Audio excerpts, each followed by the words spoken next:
you give me a hand, do you cut your hand and give it to me? Some people, those who are asking this, that means, if you give me a hand, please cut your hand and give it to me then. Doesn't mean help me.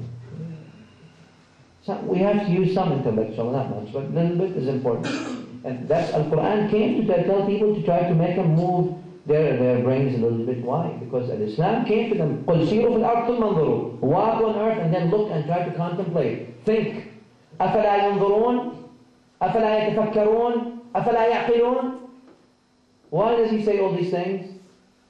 And so this person here would want you to say, when you give me a hand, cut your hand and give it to him. No, the term Allah's Maqam is the Arsh. Is that correct? Does this invalidate Iman? Yes. If it's referred to a place, it does invalidate Iman. Absolutely. Allah subhanahu wa ta'ala is not limited to a place. He is the creator of place. Jalla wa ala. He exists without a place. He does not need a place to exist.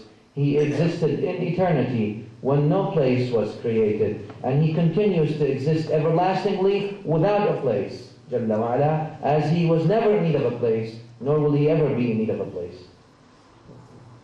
He is the creator of places, and the creator of spaces, and the creator of times. And all the spaces and the places and times are in need of Him to be existent, not vice versa. Some people believe in a creator, i.e. a superior being, but not in religion because they think religion is man-made to control the masses. Please can you comment on this? Yeah, that's what Karl Marx said. So I think someone who will ask this kind of question should use the intellectual approach. And the intellectual approach necessitates the existence of a creator, by definition.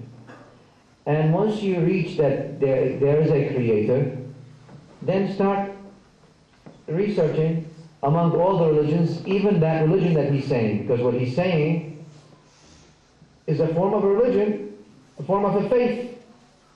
His faith is a superior being without any other things. Well, why don't you compare that with the religion of Muslims and with what the Yahud and Nasara and others say about their God, and see which one is correct. So you've stopped at, the person who said that basically stopped at the very first step, saying, well, there is a superior being, or there is a creator. Great, but continue on now. And compare, and you'll see that only Islam has the right attributes about Allah subhanahu wa ta'ala. No doubt. Is it allowed to make the appeals for donations towards buildings owned by individuals where they run dini classes? The donations are spent on buildings that are personal properties and the owner is not responsible to the public. This is a personal call. It depends on the personal community. I'm not aware of it. I can't make such a generalized judgment. It's an individual case. The Hindus, people's excuse for idol worshipping is that it is a representation of God. They also say we have one for different things, claiming this is good and unique. What is the Ahl Sunnah wal Jama'at's response to this? Well, all Muslims' response is, we do not have representatives of God that we worship. Muslims only worship the Lord, the Creator, Jalla wa ala, no one else. Anyone who believes anything is worshipped or worthy of being worshipped other than Allah is not Muslim by definition. I have heard that there are different types of Tawheed. Can you please tell about this? Tawheed, Asma wa Sifat. All the ayahs of Allah. And why? Because this is the book of Allah subhanahu wa ta'ala.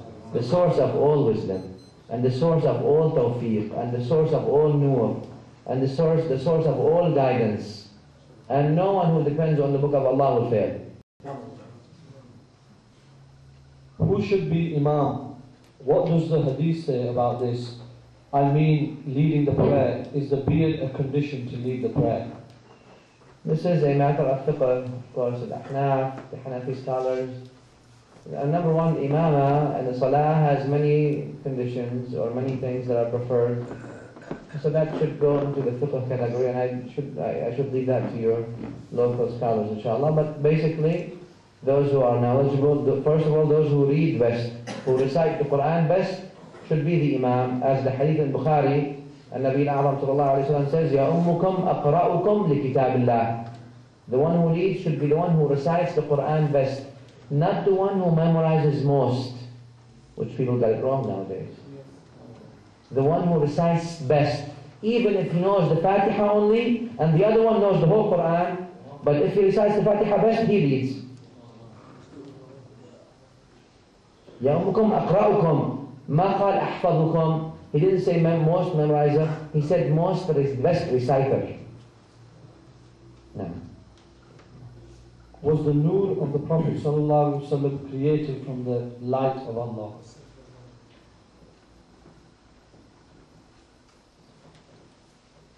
Once you stick with us in the Aqeedah, you will know that Allah subhanahu wa ta'ala does not consist of lights, per se, photons. Allah is not a light.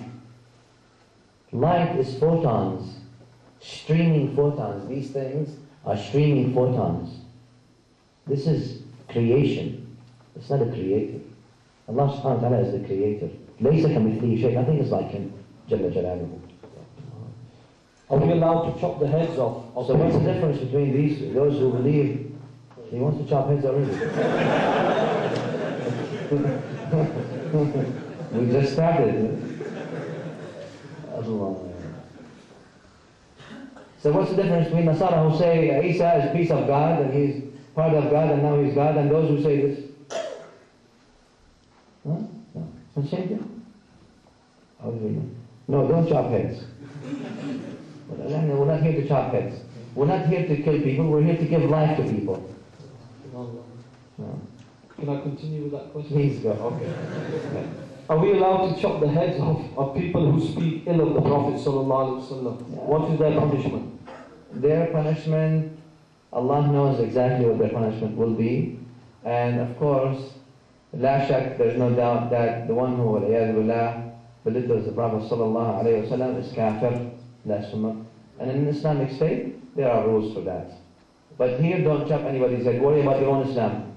Try to better yourself now. Before chopping people's heads, try to purify yourself. Maybe those who used to curse the Prophet ﷺ in the past, they became Muslims by the akhlaq of the Prophet ﷺ. And Nabi ﷺ did not take the sword and walk in Mecca. Everyone who said something bad about him, he chopped his head. Subhanallah. We changed the whole thing around.